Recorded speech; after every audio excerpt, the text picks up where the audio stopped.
नमस्कार, बहुत बहुत स्वागत है आपका वर्तमान समाचार में और मैं हूँ आपके साथ शिप्रा।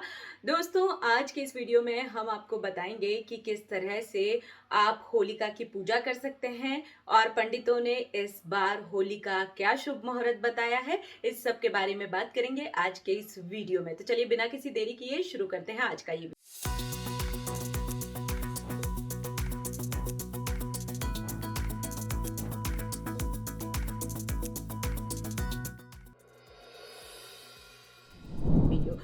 तो इस बार 2023 की जो होली है, होलिका दहन की जो पूजा है वो 2 दिन मनाई जा रही है, 6 और 7 तारीख को। अब ये 2 दिन क्यों मनाई जा रही है इसका कारण आपको बताते हैं।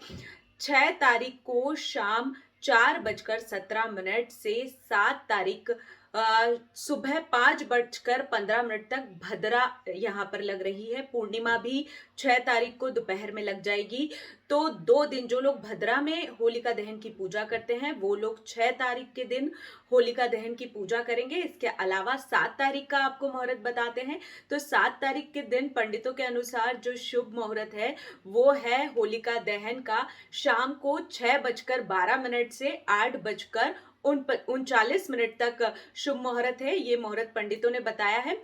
होली के दिन आप अगर आप भद्रा में पूजा करते हैं तो होली का दहन आप 6 तारीख को करेंगे। अगर आप आपके यहाँ कॉलोनी में, क्योंकि दो दो तिथि होने से कई बार कंफ्यूजन क्रिएट हो जाता है, तो यहाँ पर पंडितों ने कहा है कि आप 6 और 7 दोनों ही तारीख के दिन आप होलिका दहन की पूजा कर सकते हैं। और अब आपको बताते हैं कि होलिका की पूजा आखिर आपको करनी कैसे है। तो चलिए दिखाते हैं आपको कि किन किन चीजों का आप इस्तेमाल कर कर होलिका की पूजा कर सकते हैं। कहा जाता है कि सबसे पहले जब भी आप होलिका की पूजा करने जा रहे हो तो सबसे पहले आप भगवान नरसिम्हा और प्रहलाद का धन्यवाद करें। होलिका की शुरुआत करने से पहले आप भगवान नरसिम्हा और प्रहलाद का धन्यवाद करें। उसके बाद आप होलिका की पूजा में क्या क्या चीजें लेके जाएं। आप लेकर जाएं फूल, माला, अक्षत, चंदन, साबुत हल्दी, गुलाल, 5 तरह के अनाज, गेहूं जो रहते हैं, गेहूं का आपने देखा होगा, ये गेहूं की फसल का समय है। लहराते हुए गेहूं की बालियां खेतों में आ जाती हैं, तो आप गेहूं की बाली लीजिए। साथ ही साथ इन सभी चीजों को आप होलिका की पूजा में चढ़ाएं। इसके बाद घर में जो भी पकवान बने उससे होलिका का भोग लगाएं आप। इसके बाद आपको क्या करना है, जब होलिका दहन हो, दहन के समय सूर्यास्त के बाद होलिका का दहन होता है, तो उस दहन के समय आपको क्या क्या चीजें लेकर जानी है।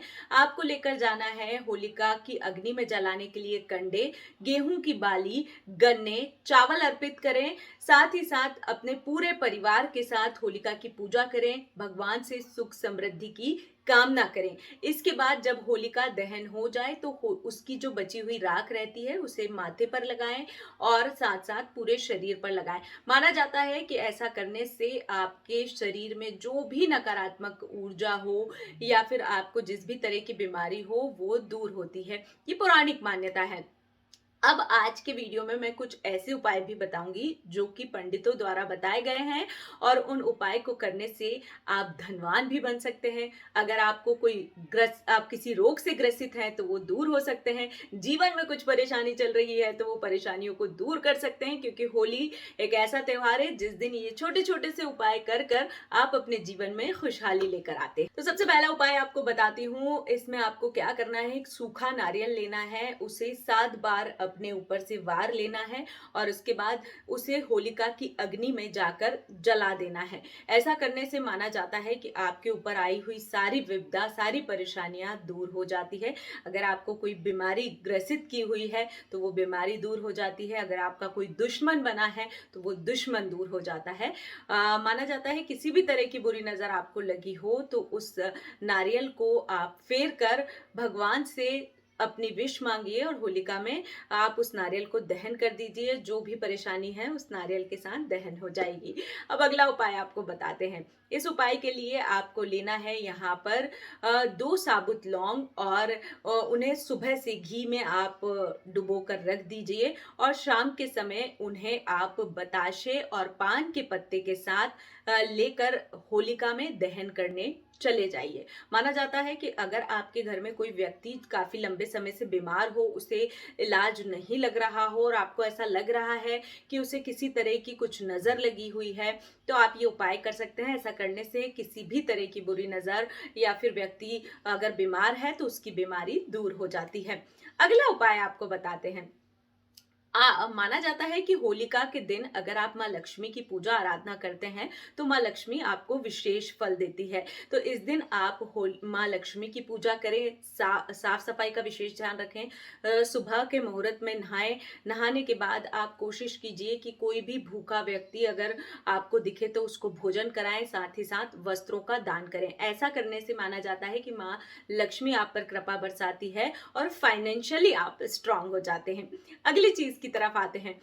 सबसे पहली बात कि होलिका, आपने देखा होगा होलिका दहन के समय परिक्रमा करने का विशेष महत्व है। तो पूरे परिवार के साथ कम से कम 3, 5 या 7 बार परिक्रमा जरूर करें। ऐसा करने से माँ होलिका आप पर कृपा करती है और आपकी सारी परेशानियां दूर होती है। अगला उपाय उन लोगों के लिए है जो शादी करना चाहते हैं लेकिन कुछ ना कुछ बाधाएं उनकी शादी में आ रही हैं, तो उन्हें क्या करना चाहिए, चलिए ये आपको बताते हैं। तो उन लोगों को एक पान का पत्ता लेना है और एक सुपारी लेनी है, एक हल्दी लेनी है और उस होलिका के दिन आपको ये तीनों चीजों को भगवान शिव के मंदिर में सुबह अपनी कामना के साथ चढ़ा देना है। माना जाता है कि किसी भी तरह का दोष क्यों ना हो, ऐसा करने से शादी में आ रही सारी बाधाएं दूर हो जाती हैं और साल भर के भीतर ही आपकी शादी, जिसकी भी आप घर में बच्चा है, एक रिश्तेदार है या आप खुद हैं, तो शादी हो जाती है बाधाएं दूर होके। तो ये छोटी छोटी सी चीजें थी जो आपके साथ हमने शेयर करी।